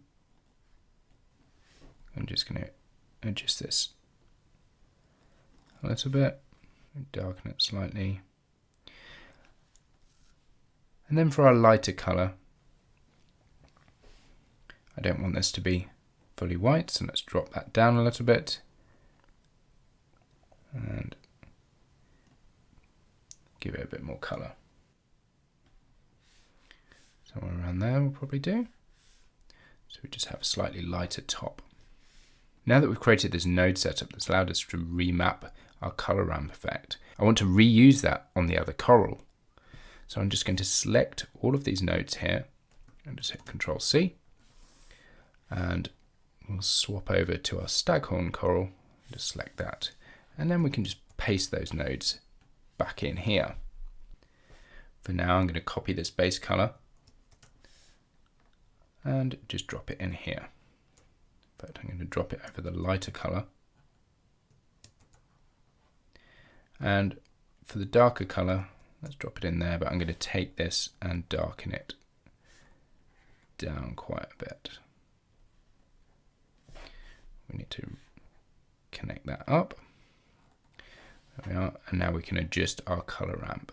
So I want to have a really dark base that's fading out towards lighter tips here. So I'm just going to select this darker color. I think I'm going to make that quite a bit darker, maybe a bit less saturated. And then also I'm going to desaturate that one a little bit as well. Okay, fairly happy with that. So now I think what we need to do is start working on the lighting in the next lesson. So don't forget to save your scene. When we use the material preview mode, our objects are lit using some built-in lighting within Blender. If we switch over to the render view, you can see that our lighting looks very different. We can fix that by making use of similar lighting to that which is found within the material preview. To do that, I'm going to jump over into my layout tab here. For now, I'm just going to split this viewport. I'm going to go into my camera here, which we can do by clicking on the icon or by hitting 0 on the numpad. I'm going to hit the N key and go to my view settings, select camera to view so that we can move around and frame up our object properly. Just hit N to get rid of that and T to lose the toolbar at the side. And in fact, if we go up to the top here and use the middle mouse to scroll across, we can disable all of these overlays as well. So you can see here, if we enable our material preview, things look different to what we get in our render.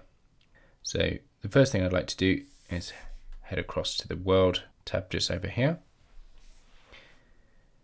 At the moment we just have this flat color in here, and I'm going to click on this little color dot next to it, and then we can drop in an environment texture. We now need to open a file, and I'm going to navigate to the location of my Blender install directory. Within here, we can find data files. And in there, you'll find studio lights. If we go into the world section, these are all the default lighting setups that Blender ships with. So I'm going to pick the sunset file here and hit open image. And you can see we get much nicer lighting now on our coral. But unfortunately, we have this background image, which we don't want. Now to fix that, we need to head back over into the shading tab. I'm going to change to my render view so we get the same result up at the top here. And I'm going to change to world. So here we can see the image that we've just dropped in. And we want to use that for lighting the object, but we don't want to use it for the background. So in order to fix that, I'm just going to drag this out to one side and hit Shift A and search for a mix node. So we just type in mix and hit enter. I'm going to drop that on top of this line here, so it will be connected up. Now the other node that we need to find, again we hit Shift A and search, and we're looking for the light path node. I'm going to drop that in and make use of this is camera ray and drop that into the factor of our mix node. What that now means is that we'll make use of the lighting from this image to light all of the objects in our scene, but anything that's displayed directly to the camera will make use of this color here. So you'll see if I change this, I can change it up into the blues somewhere. I'm going to drop that right down so it's quite dark. And now we have a dark background, but we have the nice lighting on our objects. Now if we head back into the layout tab here, now what I'd like to do is create an underwater effect here by adding some lights and a volume object in order to get the sense of being underwater. Now I went through how to set this up within my character modeling class, so we're not going to recreate everything directly here. Instead, we're going to load in the setup from one of the files from the class resources. And we can do that by heading up to File and Append. And if you navigate to wherever you saved your class resources files, we're going to load this underwater lighting.blend. Once we hit Append, you get a breakdown of everything that's within that file, and we want to look at the collections, and we want to select that environment collection and hit Append. Once we do that, you can see we've brought in this volume object and these lights, and you can see straight away we've got something more interesting happening here in the viewport. Now in order to get this working exactly as we want it, we need to change some of the render settings. So I'm going to go over to the render tab here, and I'm going to first of all enable ambient occlusion, turn on bloom, which makes a big difference to the lighting there. I'll enable screen space reflections. Under the volumetrics tab here, we need to turn on our volumetric shadows, which helps create far more interesting depth in the lighting there. And under the shadows, I'm just going to increase this cube size up to 1024 pixels. And now with all of that loaded in, we're ready to start creating our scene. So let's save our file there, and we'll lay out all of the different scene elements within the next lesson. Before we can really start laying out our scene elements, I'd like to really define where our camera is going to be. So we have this volume object set up, but obviously we don't want to see any of these helper objects that we've got in here. So I'm going to take this camera, and to start with, what I'm going to do is just hit Alt and G to reset its position. Then I'm going to move it back along the x-axis here.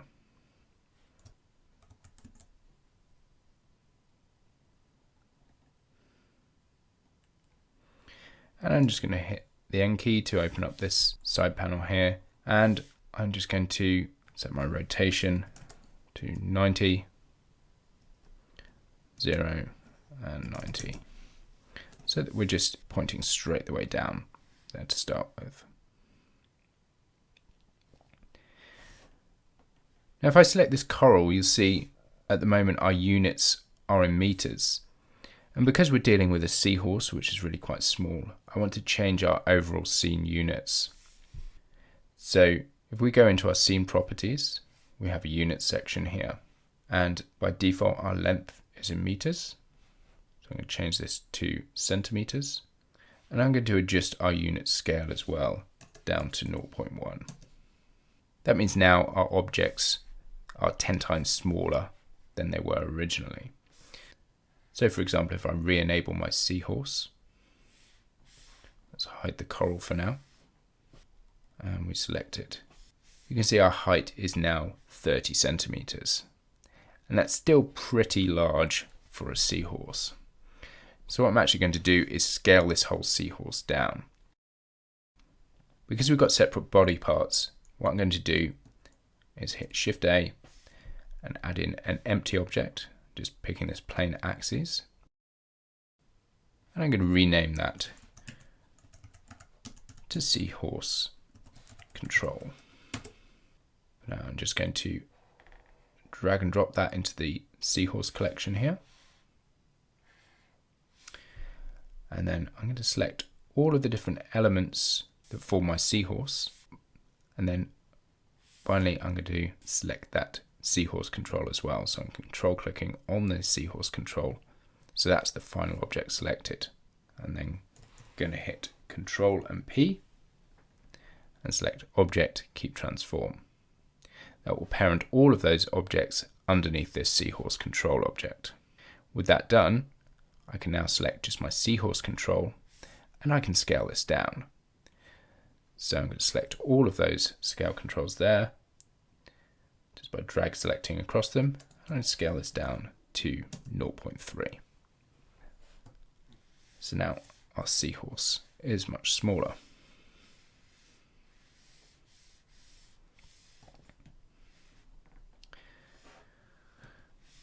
Now, selecting my camera here, I think I'm going to pull this back quite a bit further. G and X once again. And I'm going to pull it back till we're seeing most of that volume without showing this helper object up at the top here. Now I also want to rotate this slightly so that the seahorse is sitting slightly more over towards the right of frame. So I'm just going to use my Z rotation here and rotate it till we're sitting somewhere around there, with the seahorse roughly over to the right hand third of the image here. The other thing I think I'll do with the seahorse is just select that control object and then rotate that also around the Z axis, so it's facing more towards camera, more a sort of 3/4 angle to camera there. So I'm quite happy with that. To help us see exactly what's going on here in the camera view though, what I'm going to do is select my camera object, go down to the camera properties tab and viewport display. And then this passport to option, I'm going to dial that right up to 1. I'll just type that in. Now that's blacked out everything that's outside the view of our camera. Because I'm happy with my camera position as well, I'm just going to hit the N key here and disable this camera to view option. That way we can't accidentally move our camera in this viewport. Just hit N again to hide that. Now you can use the scroll wheel to scroll in and out to get a closer view of what's going on, but without affecting our overall camera position.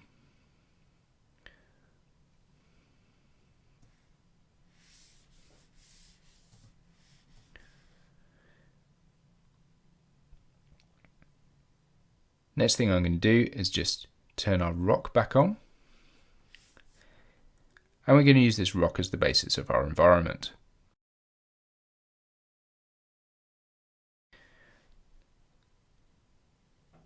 So I think initially we're going to just rotate this around. And move it back a little bit. But I'm going to go into my top view here. And I want to drag this off towards the corner over here. rotate it a little bit more.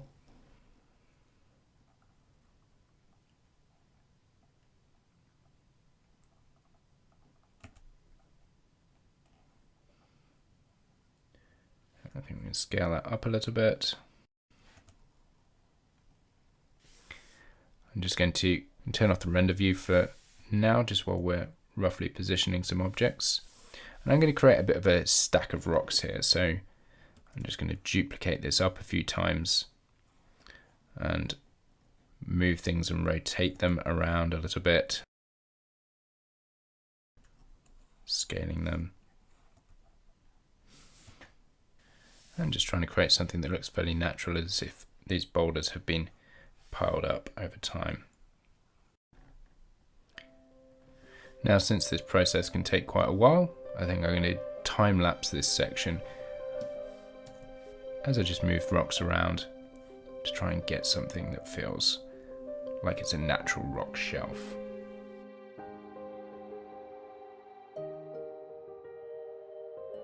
Nothing I'm doing here is especially complicated.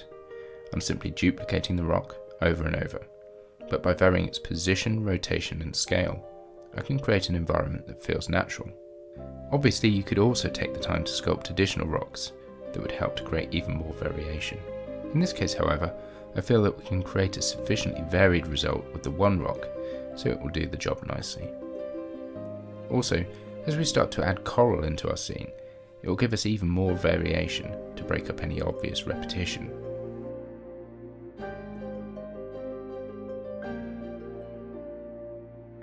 So, just take your time to pile up the rocks in any way which feels good to you. I'm trying to create the effect of a tower of rock on the edge of a shelf, which might lead to deeper water to the right of the image. That way, I can keep the seahorse framed in the shaft of light on the right hand side, without any visual clutter behind it, but also create a balanced composition with an interesting focal point over on the left. By building a large tower and keeping the seahorse quite small in frame, it also emphasises just how small and delicate the seahorse is within its environment.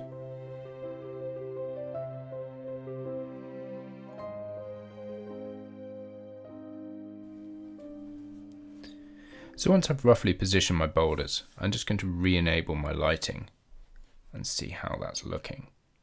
I really like the way that it's picking out the corner of these rocks here, but I think I can perhaps adjust the angle of some of these boulders down at the bottom to better catch some of the light as well.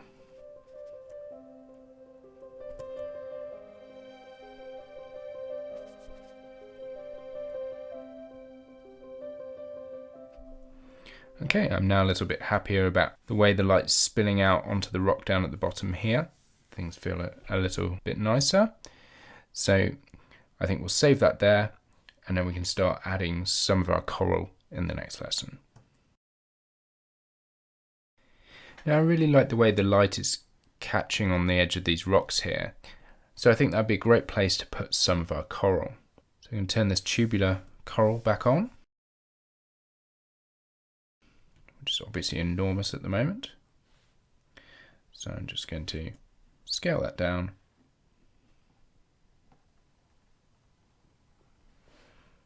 And let's move it back into place.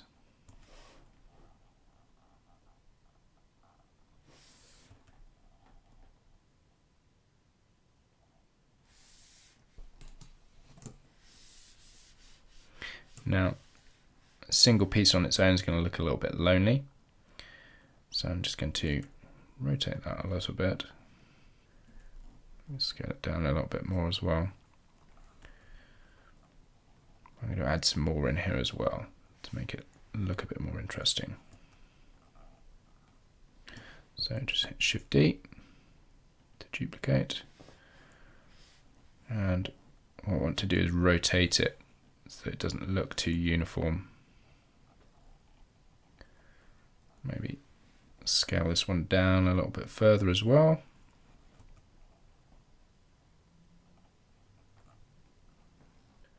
They're catching the light quite nicely. Let's have one more. Again, rotating it to a different angle. Maybe scale this one up a little bit at the back here.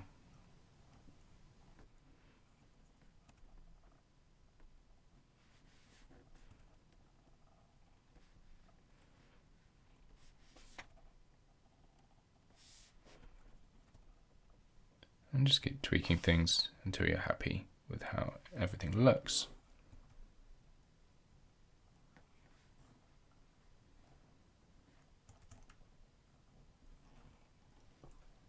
So I think we can add a little bit more of this coral elsewhere on some of the rocks. So again,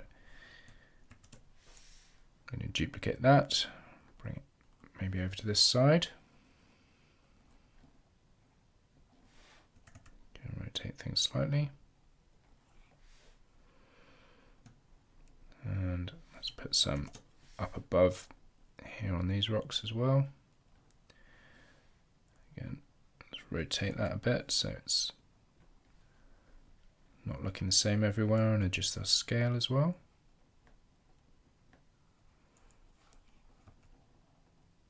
And just going to duplicate that again so that we've got a little bit more up here. Again, always rotating and scaling.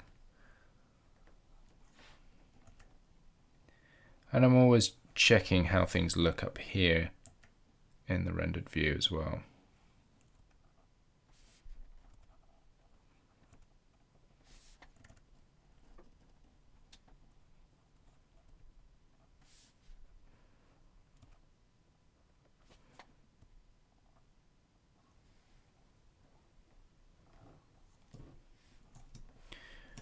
Right, I think maybe just one more piece down at the bottom. Let's bring this right down here somewhere.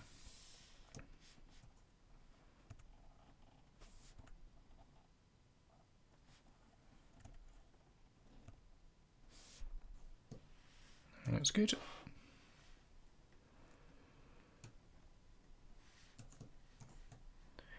Okay, and then I want to introduce some of the other variety of coral that we've got, the staghorn. So again, let's select that. I think I'm going to try and introduce a piece down in the bottom left here. So let's move that down into the side. It's very big, so let's scale that down.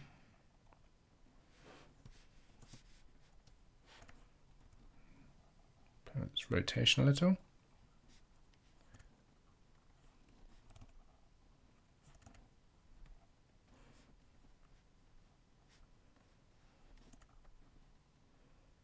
Find an angle that looks good.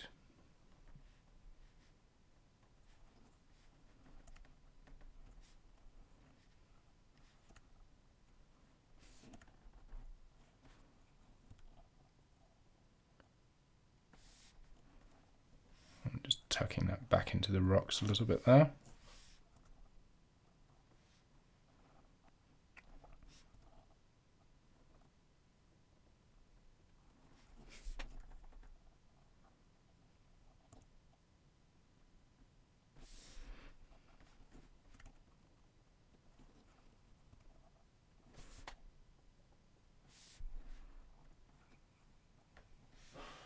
I think that will do us for now with that one.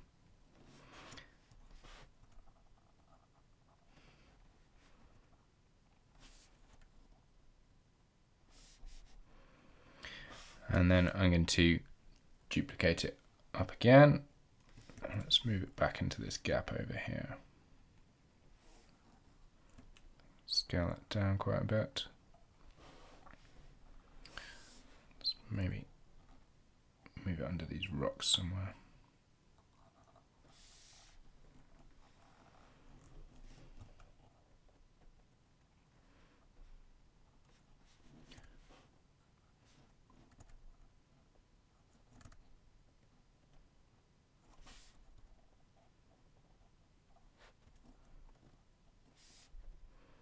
That will do. I'm going to add some more right at the back here.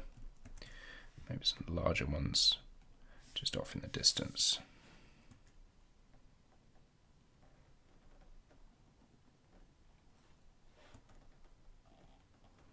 Again, I have to make sure we rotate them so it doesn't look repeated at all.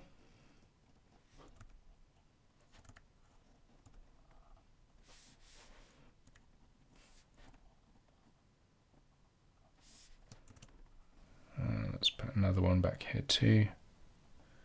Maybe a little bit closer to camera. Let's just move that down a little bit and rotate it.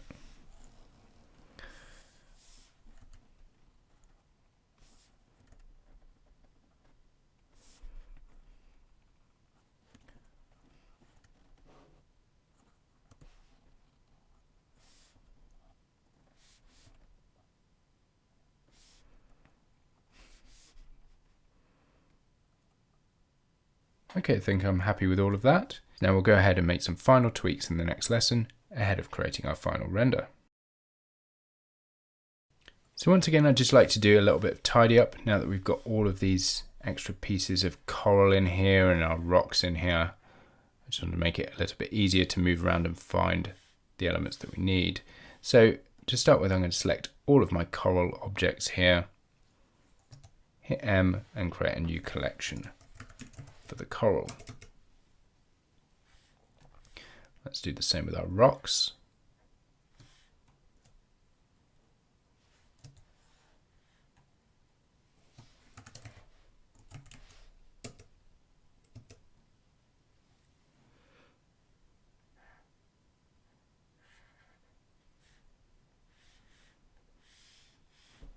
Then we'll collapse those down.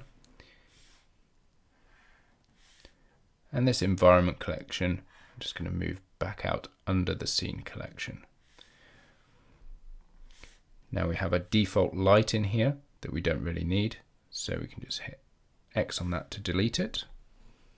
And then things are a lot tidier. Now something that will really enhance the look of our final image is to add some depth of field. This simulates the effect of a real camera where not everything is all in focus at the same time. So by selecting our camera object and going down to our camera properties here, we can enable depth of field. And if I roll this out, what we can then do is set a focus distance, or in this case what we're actually going to do is focus on a specific object, which is the head of our seahorse. So we want to ensure that our seahorse is always in focus. So we can just use this little eyedropper tool here and click on our seahorse head. Now you see at the moment there's not much that's out of focus there, and that's because we need to adjust this f-stop value. Because we're dealing with quite small objects in a quite small scene, we're going to have to take this down very low. So I think I'm going to try something like f1 to start with. Still, everything is very in focus, so we might have to drop down quite a bit further. So let's try 0.5. Maybe even go as far as 0.2. So that's looking pretty good. We're really getting a lot of fall off in the background there now. I think this boulder at the back here is catching just a bit too much light now. So I'm just going to rotate that and see if we can reduce the amount of light that it's catching.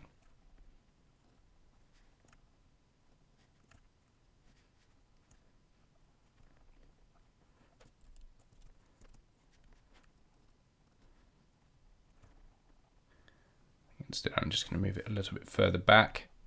You can see now the lighting is not so pronounced on it.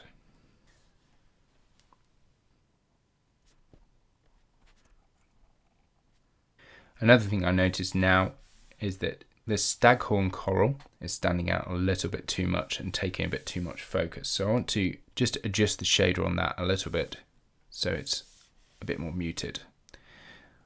So let's jump over into our shading view. We're going to change this to object. And then we can adjust our colors. So I'm just going to desaturate things a little bit, maybe darken that down even more. Do the same here. Again, just desaturate it a touch and darken it down. And that's back in our layout view. And I think I'm happier with that. One final thing I'd like to do is look at the eyes of the character. I'm just going to frame them up using numpad 0. And if we turn on our material preview, then we can look at the direction the eyes are pointing. And I'm just going to zoom in here And I just want to rotate this eye slightly so that it doesn't look like it's looking in its default direction.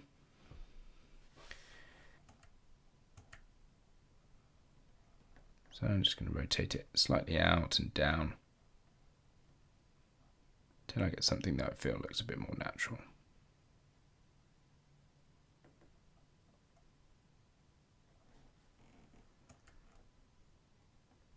I think that will probably do.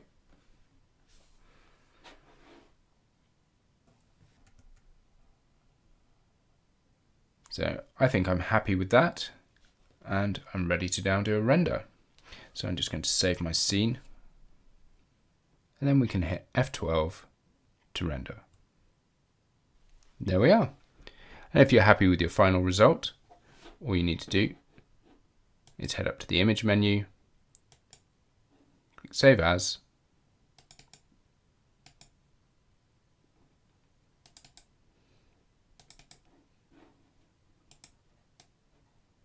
and give it a name.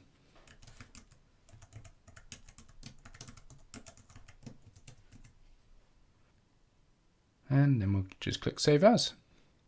Once you're happy with your render, join me in the next lesson where I'll recap some of the things that we've learned and share some final thoughts. Thank you so much for joining me in this class. I really hope that you've enjoyed following along as I share my process. I just want to briefly recap a few key points which will hopefully be helpful as you move forward to create new projects of your own. First of all, don't be afraid to start with a relatively low resolution mesh. This can actually make it easier to quickly define your forms, and you can always add more detail later. The mesh that you start out with could be a simple primitive object, but equally you can use basic modeling tools to define a base mesh to work from. When it comes time to increase the detail in your mesh, think about whether you need localized detail or a general increase in resolution. Topo is great for adding localized detail, and is especially useful in the early stages of sculpting. Remeshing will often be your best option for increasing the detail globally, and is useful once the main volumes have been defined and you're moving towards a final polished sculpt. Finally, don't forget to always view what you're sculpting from multiple angles to ensure that you're building up the volumes correctly. If you've been following along with the class, either using my character design or one of your own, I'd love to see your work. If you're happy to share, then please do upload it to the class project gallery.